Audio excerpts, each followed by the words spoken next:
இந்த வீடியோ பார்த்துட்டு இருக்க எல்லாருக்கும் என்னுடைய வணக்கம். என் ஃபியூச்சர் லைஃப் சேனலில் என்னோட வேகன்சி வீடியோ பார்க்கறதுக்கு முன்னாடி ப்ளீஸ் சப்ஸ்கிரைப் பண்ணிட்டு பாருங்கள். அது எனக்கு ரொம்ப ஹெல்ப்ஃபுல்லாக இருக்கும்.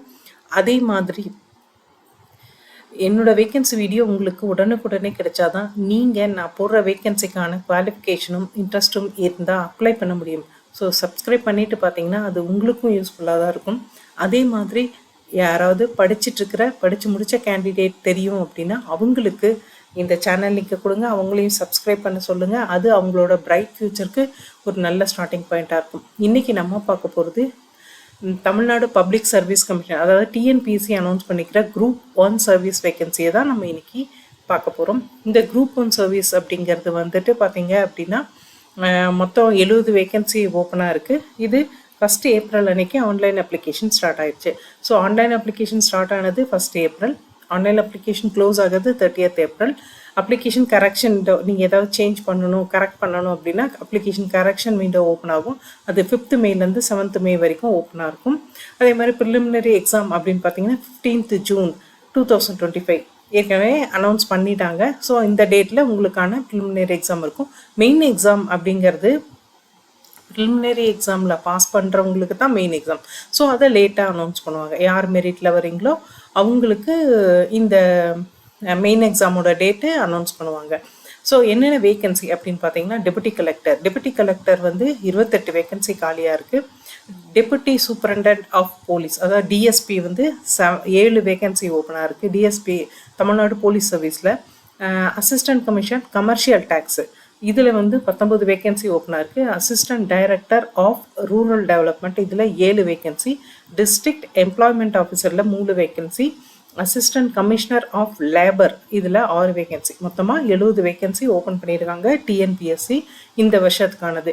ஸோ ஏஜ் லிமிட் அப்படின்னு பார்த்தீங்கன்னா candidates SC ST, SCA, MBC, S, DCS, BC, OB, CMs இந்த கேட்டகரியில் இல்லாதவங்களுக்கான ஏஜ் லிமிட் இது.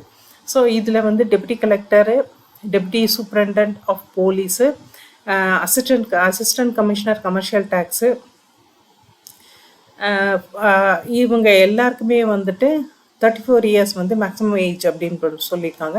ஆனால் இதுலேயே பார்த்தீங்கன்னா persons with bench mark disability அவங்களுக்கு 44 இயர்ஸ், எக்ஸ் சர்வீஸ்மேனுக்கு 50 இயர்ஸ் ஏஜ் இருக்கவங்க கூட இந்த பொசிஷனுக்கெல்லாம் அப்ளையும் பண்ணலாம், எக்ஸாமும் எழுதலாம். அதே வந்து விடோவுக்கு அப்படின்னா 39 வயசு. இதே பொசிஷனுக்கு கேண்டிடேட்ஸ் பிஎல் டிகிரி படிச்சிருந்தா அவங்களோட மேக்ஸிமம் ஏஜ் லிமிட் 35. அதே வந்து பெஞ்ச்மார்க் டிசபிலிட்டி இருக்கவங்களுக்கு 45, எக்ஸ் சர்வீஸ்மேனுக்கு 50, விடோஸ்க்கு 40. ஸோ இதை தவிர மற்ற கேட்டகரி பார்த்தீங்கன்னா assistant director of rural development, district employment officer, assistant commissioner of labour இவங்களுக்கெல்லாம் maximum age limit 34. Disability benchmark disability பர்சன்ஸ்க்கு 44, எக்ஸ் சர்வீஸ்மேனுக்கு அதே 50 தான், விடோஸ்க்கு 39. இது வந்து அதர் தென் எஸ்சி எஸ்டி இந்த மாதிரி கேட்டகரிக்கு. ஸோ இப்போ வந்து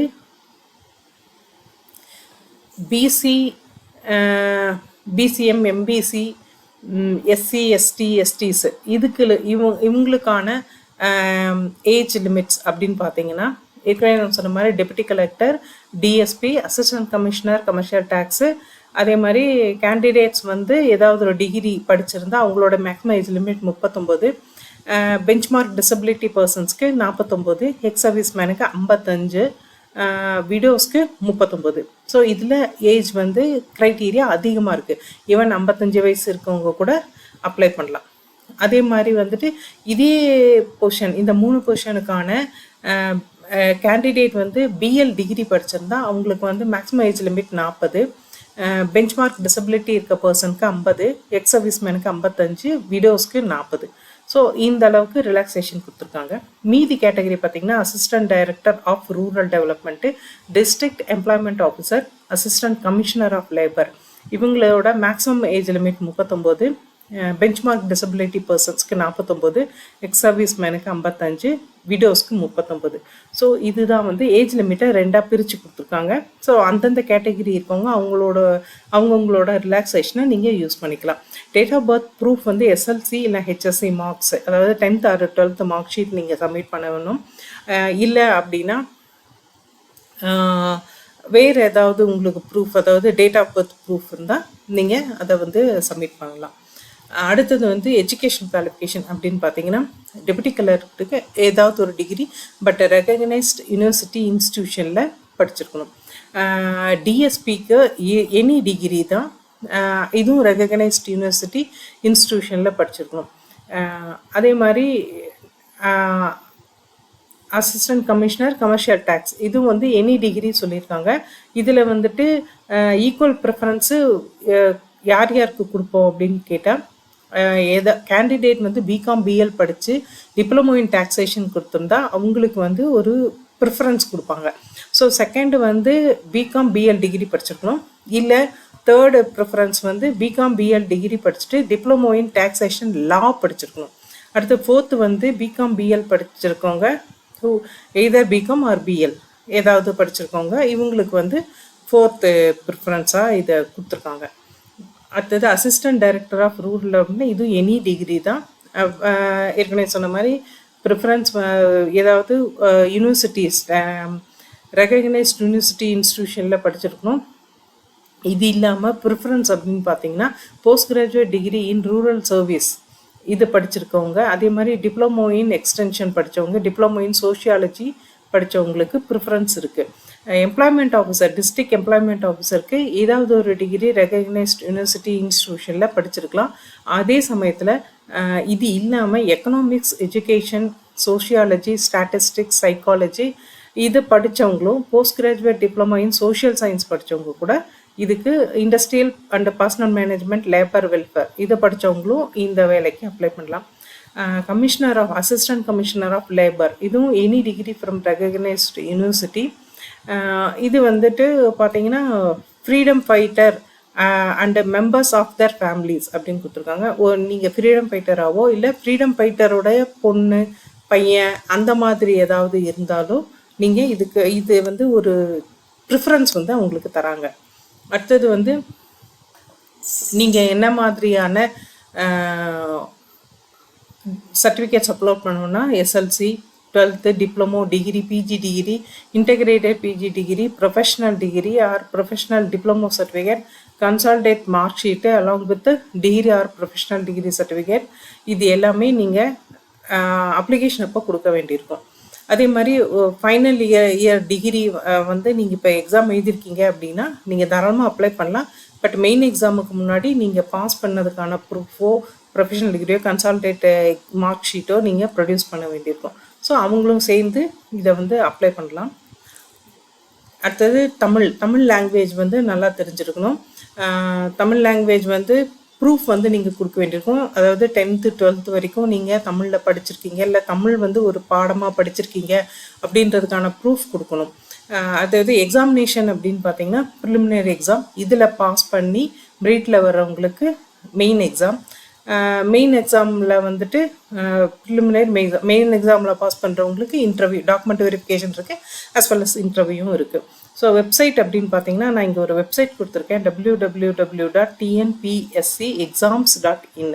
ஸோ இதுதான் வந்து அஃபிஷியல் வெப்சைட்டு. நீங்கள் இந்த அஃபிஷியல் வெப்சைட்டில் போய் அப்ளை பண்ணுங்கள். அஃபிஷியல் வெப்சைட்டில் அப்ளை பண்ணுறதுக்கு முன்னாடி இந்த டீட்டெயில் அட்வர்டைஸ்மெண்ட்டை ஒரு தடவை மறுபடியும் ரீட் பண்ணிவிட்டு நீங்கள் என்ன மாதிரியான குவாலிஃபிகேஷன், டிகிரி, வேறு என்ன ரூல்ஸ் அண்ட் ரெகுலேஷன்ஸு எல்லாம் கொடுத்துருக்காங்களோ அதை வந்து நீங்கள் படித்து பார்த்துட்டு அதுக்கப்புறம் அப்ளை பண்ணுங்கள். அதே மாதிரி ஒன் டைம் ரெஜிஸ்ட்ரேஷன் இதில் வந்து நீங்கள் ஒன்று பண்ண வேண்டியிருக்கும். அதுக்கு வந்துட்டு ஒரு 150 rupees வந்து நீங்கள் பே பண்ண வேண்டியிருக்கும். இந்த 150 rupees அனதர் 5 yearsக்கு உங்களுக்கு வந்து வேலிடாக இருக்கும்.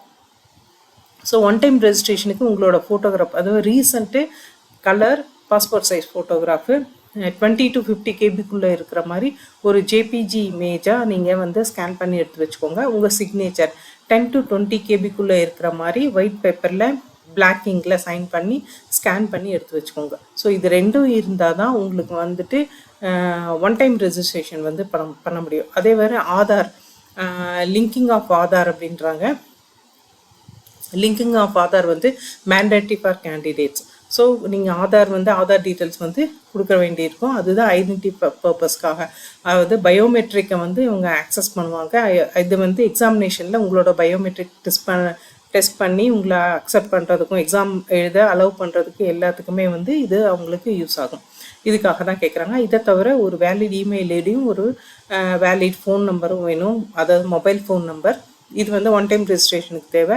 இந்த மொபைலில் இந்த இமெயில் ஐடியை நீங்கள் வந்து ஆக்டிவாக வச்சுருக்கணும். அப் டு நீங்கள் வந்து வேலையில் சேர்கிற வரைக்கும் ஆக்டிவாக வச்சுருக்கணும்.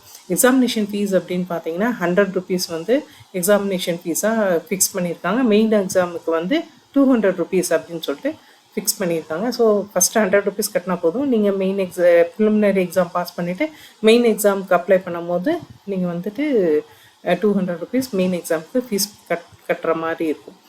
ஸோ மறுபடியும் உங்களுக்கு வந்து அஃபிஷியல் வெப்சைட் தான் கொடுத்துருக்கேன். என்னுடைய வீடியோவை பொறுத்த வரைக்கும் நான் எப்போயுமே அஃபிஷியல் வெப்சைட் தான் கொடுப்பேன். அந்த அஃபிஷியல் வெப்சைட்டில் எப்போவுமே நீங்கள் போயிட்டு ஒரு தடவை இதே அட்வர்டைஸ்மெண்ட்டை, அதாவது நோட்டிஃபிகேஷனை மறுபடியும் படிங்க. படித்தும் பார்த்துட்டு அவங்க கொடுத்துருக்க லிங்க் மூலமாக மாத்திரம் அப்ளை பண்ணுங்கள். இது 2025க்கான குரூப் 1 எக்ஸாம். ஸோ மிஸ் பண்ணாதீங்க, கண்டிப்பாக அப்ளை பண்ணுங்கள். எனி டிகிரி அப்படின்னு சொல்லியிருக்கனால அப்ளை பண்ணுங்கள். அப்ளை பண்ணி ப்ரிலிமினரி எக்ஸாம் எழுதுங்க. Best of luck guys. Thank you.